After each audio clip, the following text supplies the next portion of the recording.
Le mythe de la majorité. Ça sonne un peu provocateur, non? Et si, justement, la majorité avait tort? C'est une idée qui va à contre-courant de tout ce qu'on nous dit. Dans cette analyse, on va plonger dans une perspective coranique assez surprenante qui remet sérieusement en question cette fameuse sagesse populaire. On se pose tous la question à un moment ou à un autre. Est-ce qu'il y a vraiment une sécurité à faire comme tout le monde? Est-ce que la majorité a, par définition, toujours raison? Ou est-ce que c'est juste plus confortable de le penser? C'est vrai que c'est une idée bien ancrée. On se dit que si des millions de personnes suivent une voie, ça doit être la bonne. C'est un réflexe quasi automatique et c'est particulièrement vrai quand on parle de religion. La tradition, le nombre, ça a l'air d'être un gage de vérité, une sorte de sceau d'approbation. Et ça nous amène à un schéma qu'on connaît bien. On est souvent dans une religion, on en hérite. Le chemin tracé par les parents, les ancêtres, devient notre vérité. Une vérité qu'on ne remet que très rarement en question. C'est presque un acquis. Mais c'est là que ça devient vraiment intéressant. Parce que le Coran, lui, semble prendre le contre-pied total de cette idée. Il nous présente une perspective, oui, radicalement différente. Alors, avant d'aller plus loin, il y a un terme clé qu'il faut absolument clarifier.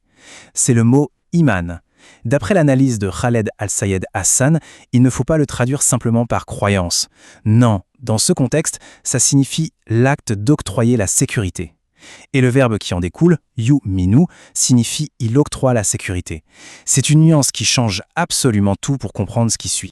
Et maintenant, accrochez-vous. Le Coran dresse un portrait pour le moins surprenant de ce qu'il appelle la plupart des gens. On y lit à plusieurs reprises que la plupart des gens, ils ne savent pas. On lit aussi que la plupart des gens ne sont pas reconnaissants. Et enfin, le point crucial qui nous ramène à notre définition, mais la plupart des gens n'octroient pas la sécurité. Ils ne sont pas yu'minun. Vous voyez le lien? Loin d'être un modèle à suivre, la majorité est ici présentée comme étant très souvent dans l'erreur, ou du moins à côté de la plaque. Cette critique assez directe de la majorité nous plonge au cœur d'un conflit fondamental. Une tension qui est mise en scène encore et encore dans le texte coranique. Le choix entre la révélation d'un côté et la tradition de l'autre. Le dilemme est posé de manière très claire. D'un côté, il a l'appel à suivre ce qui est révélé par Dieu, la source directe, et de l'autre, ce réflexe quasi instinctif de s'accrocher à ce que faisaient les ancêtres, les pères. Et ce schéma, on le retrouve à de multiples reprises. Prenez la sourate Al-Baqarah, par exemple. Mais le texte ne fait pas que constater ce réflexe. Il pousse le raisonnement plus loin. Il pose la question qui dérange, celle qui fait réfléchir. Et si leur père ne raisonnait pas? S'il n'était tout simplement pas guidé? En gros, et si cette tradition qu'on suit aveuglement reposait en fait sur une erreur? On retrouve la même dynamique dans la sourate Luqman. L'appel à suivre la révélation se heurte, encore une fois, à la même réponse. Non, nous suivrons ce que nous avons trouvé nos pères faisant. Et là, la question posée est encore plus percutante. On ne parle plus seulement de logique, mais des conséquences, de la destination finale. Le verset demande « Et si Satan était en train de les inviter au châtiment ?» Autrement dit, si en suivant aveuglément les ancêtres, on suivait en fait une invitation vers sa propre perte. Et dans la sourate Al-Maïda, c'est peut-être encore plus direct. La réponse est « Ce que nous avons trouvé nos pères faisant nous suffit ». Là, c'est clair, net et précis. C'est un refus total de questionner, un verrouillage complet sur la tradition. Bon, tout ça c'est bien, mais quel est le rapport avec notre époque? Eh bien, ce conflit entre stagnation et progrès, entre suivre aveuglement la tradition et réfléchir à la révélation, est peut-être plus pertinent que jamais. Regardez le paradoxe. Dans tous les domaines de la connaissance, que ce soit la médecine, la physique, la technologie, le progrès c'est quoi? C'est de construire sur le passé, de le critiquer et même de le dépasser.